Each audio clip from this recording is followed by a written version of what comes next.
Polynomial function is graphed below. Fill in the form regarding the features of this graph.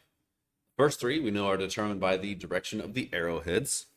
Degree, we figure by seeing if the arrows are going the same direction.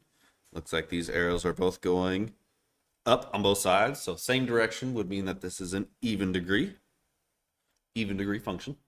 Maybe like x squared, x to the fourth, or something like that. Leading coefficient, we want to focus on the right-hand side of our function.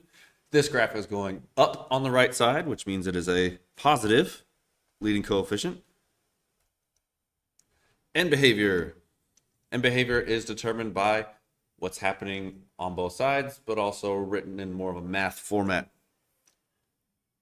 It might help to label your x and y axes with positive and negative infinities.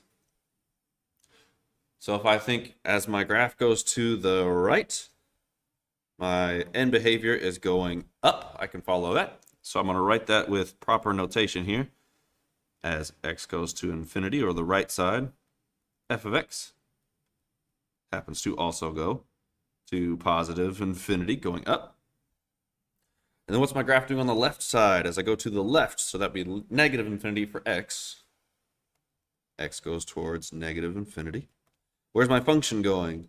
My function is also going up on that side. So I'm going to say f of x goes towards positive infinity again. So both the left side and the right side are positive infinity for the function.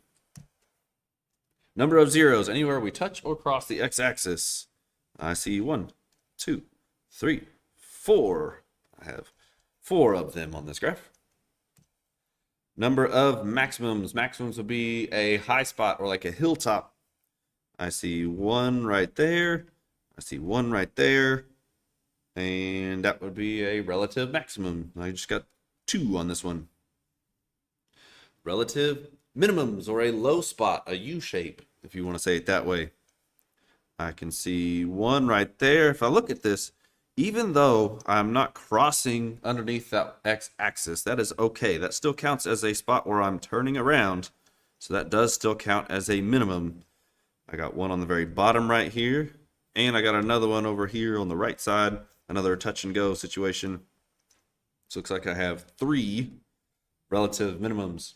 It is worth it to point out, though, on this graph, since it is an even degree function, one of those minimums is considered an absolute minimum, which means it's the absolute lowest spot that graph ever goes. If I consider how high or low my graph goes, this particular minimum right there, there is no other part of my blue curve that is lower than that spot, which means that this is technically also an absolute minimum.